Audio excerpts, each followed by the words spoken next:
Welcome into our 5 on 5. I'm pleased to be joined today by Teddy Abrams, the musical director and conductor of the Brit Festival Orchestra. Teddy, thank you so much for joining us again. It's a pleasure to have you in studio. You're known internationally as conductor of the Louisville Symphony, obviously in Kentucky is your primary home, yet you're here for your 10th year in the Rogue Valley conducting Brit's orchestra. Why is that? This is, a full decade of coming here, and I love it. I fell in love with this whole community the first time I came out. It was 2013. They were looking for a new music director, and I'd never been to Jacksonville. I'd never seen the Brit venue, but how can you not fall in love with this place? And the orchestra is phenomenal. That's the thing I'm always trying to tell people, because there are a lot of folks in the Rogue Valley that don't fully understand how special the Brit Festival Orchestra is. These are all-star players that come from the major orchestras around the country. They come here for 3 weeks to put on spectacular programs. This is not an orchestra that plays together the rest of the year. They come here just to experience the magic of the Rogue Valley.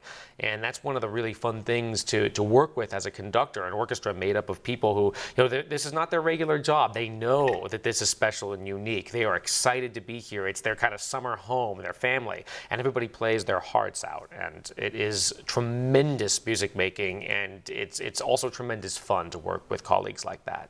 And sort of going off of that, if you had to pick, I know it's hard, but what would be some of your happiest moments you would say in your job here in the Rogue Valley? That is a great question, and I was just actually thinking about it last night.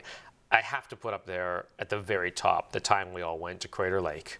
We took the entire orchestra, choir, the Klamath tribe, percussion and drummers and singers, and did an installation at the rim of Crater Lake. It was one of the great musical moments I've ever experienced in my life. I mean, people were so moved and overwhelmed. But there's so many others that have happened right at the Brit Hill.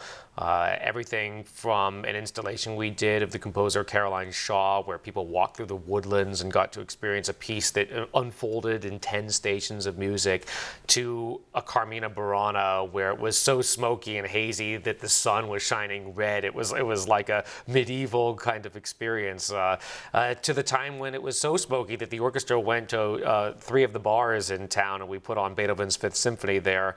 Just ad hoc, wherever we could fit musicians, that's where they went. Those are the kind of things that people do when they're so devoted to a place that they feel like it's their family, it's the people they want to make music for, and that's how we all feel about Jacksonville and the Rogue Valley. It's amazing. All right, well, we're going to take a quick break. We can hear more from Teddy in a second. Stay with us.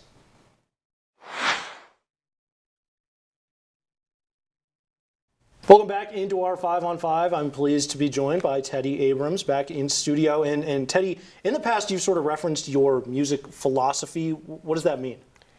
Well, I believe that the reason we have orchestras around in society is because they can bring people together in a very genuine way. They are an example of what people do at their best.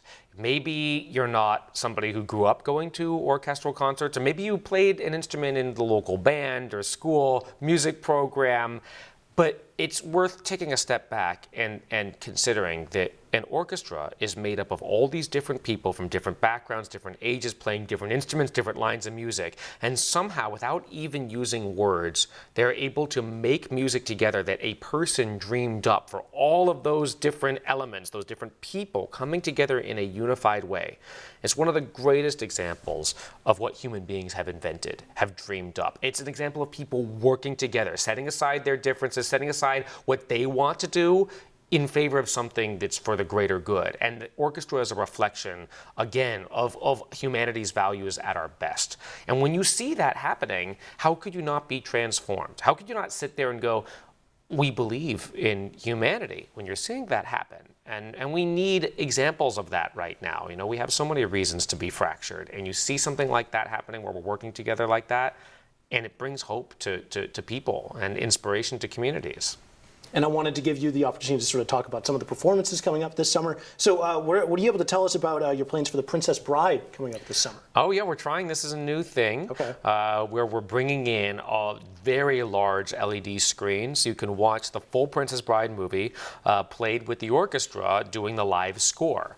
And these have become quite popular around the world, but we're doing it actually it's the second time. We did the Battleship Potemkin a few years ago, but in this case, this is a very famous, popular movie with a great score. It's, from my era growing up. I remember it was Princess Bride and Labyrinth were the two ones that a kid born in 1987 kind of had as this like zeitgeisty for me. So I'm very excited about this. The great thing about that movie is it's for all ages. It's for the grandparents, for the parents, for the kids. They can all come and enjoy this together, and that's what the Brit Hill should be about. Perfect. And Teddy, unfortunately, that's all the time we have, but thank you so much for joining us again. Thank you. We'll be right back.